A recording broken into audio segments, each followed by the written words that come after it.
राजकुमारी हो गई।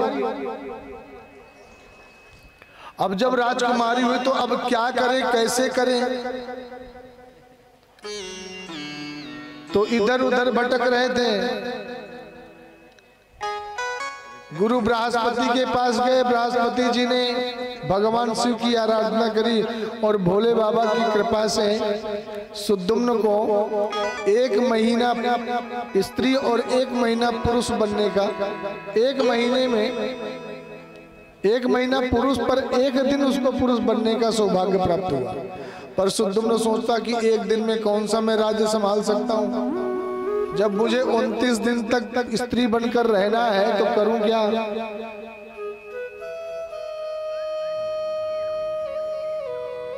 तब सुद्युम्न ने भगवान शिव की आराधना करी और शिव जी ने उन्हें 1 महीना और 1 महीने का वचन दे दिया कि 1 महीना स्त्री रहोगे, 1 महीना पुरुष रहोगे। पर अंतोगत्वा सुद्युम्न ने अपने शरीर का त्याग कर दिया कि मैं क्या कर सकता हूं। वैवस्वत मनु को बड़ी चिंता हुई कि क्या करें। तब उनके यहाँ 10 पुत्र हुए। वैवस्वत मनु के यहाँ 1 पुत्र हुआ जिसका नाम था सरियाती। वैवस्वत मनु के सरियाती नाम के जो पुत्र थे उनके यहाँ पुत्र तो नहीं हुआ, 1 पुत्री हुई जिसका नाम था सुकन्या। सुकन्या एक बार अंतरी मंत्री संतरी के सहित सरियाती वन में गए विचरण करने।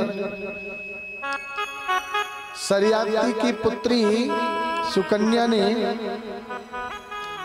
एक ऋषि तपस्या कर रहे थे जिनके शरीर में दीमक लग चुका था, केवल नेत्र दिख रहे थे।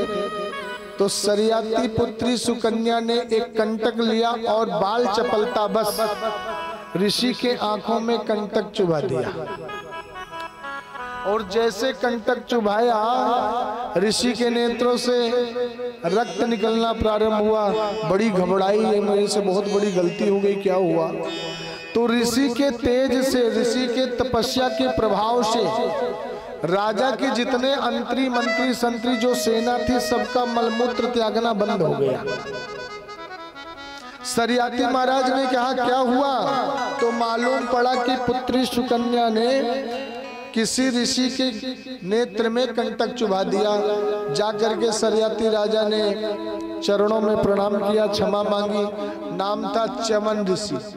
च्यवन ऋषि ने कहा राजन तुम हमसे क्षमा मांग रहे हो, पर एक बात बताओ, हमारे नेत्र नहीं, हम कैसे जीवित रहेंगे, कैसे हमारा काम चलेगा, हमारी सेवा कौन करेगा?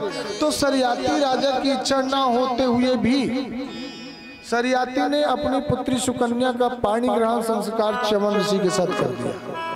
महाराज इसने अपराध किया है तो यही आपकी सेवा करेगा। अब राजा तो चले गए, सरियाती का विवाह, सरियाती अपनी पुत्री का विवाह भी कर दिए। पर यहाँ च्यवन ऋषि सोच रहे हैं कि देखो मैंने विवाह तो कर लिया, कहाँ मैं 80 साल का बुढ़ा और कहाँ मेरी राजकुमारी पत्नी राजकुमारी 16 वर्ष की राजकुमारी, हमारा कहीं से भी मेल जोल नहीं है। तो च्यवन ऋषि ने अश्वनी कुमारों को बुलाया। अश्वनी कुमार आए। च्यवन ऋषि ने कहा सुनो, हमें कोई ऐसी औषधि दो कि हम 18 वर्ष के है जाए और साथ ही साथ में हमारे नेत्र बिल्कुल हमको दिखने लग जाए सब कुछ। च्यवन ऋषि ने कहा सरकार एक बात बताओ, क्या हम तुम्हारे नौकर हैं, तुम्हारे दास हैं, तुम्हारे चेले हैं, क्या है? आप तो हमें मालिक की तरह आदेश दे रहे हैं, स्वामी की तरह। च्यवन ऋषि ने कहा सुनो, बदले में जो तुम मांगोगे वो तुम्हें देंगे। अच्छा तो ठीक है भाई, सौदा खड़ा खड़ा होना चाहिए। अब हुआ क्या?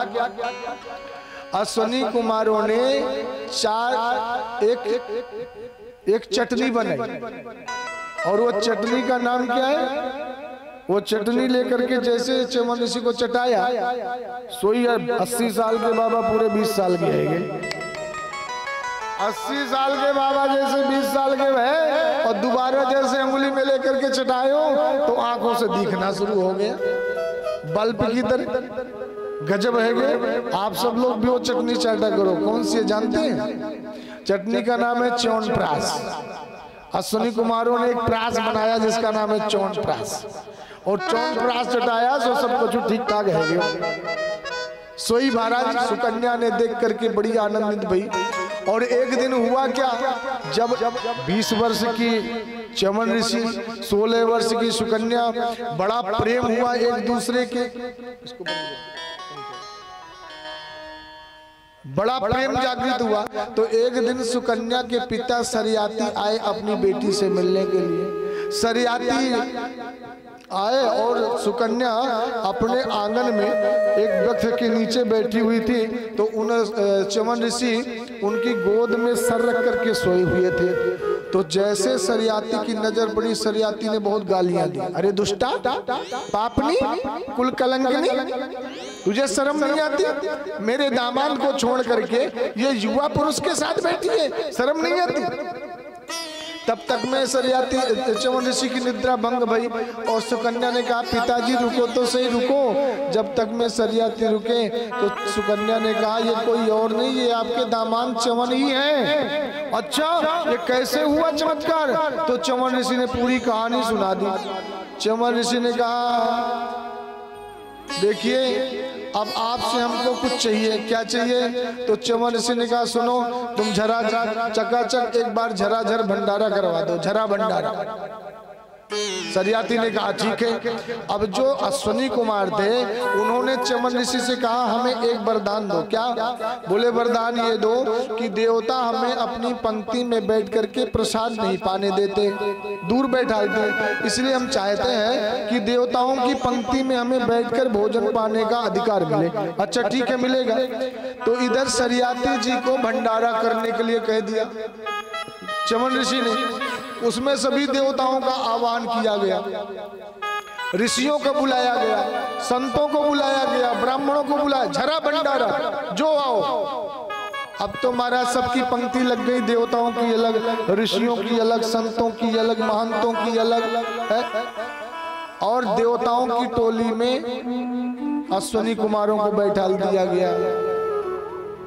अश्विनी कुमार बैठे, सबके लिए प्रसाद आया और जैसे प्रसाद का पारुष हो गया और जैसे प्रसाद को लेकर ग्रहण करने का समय आया तो इंद्र की नजर पड़ गई कि अश्विनी कुमार तो यहीं बैठे हैं। बड़ा क्रोध आया इंद्र को, अपना वज्र उठा करके अश्विनी कुमारों पर प्रहार करना चाहा। हमारी पंक्ति में बैठते हो तुम, तुम्हें शर्म नहीं आती?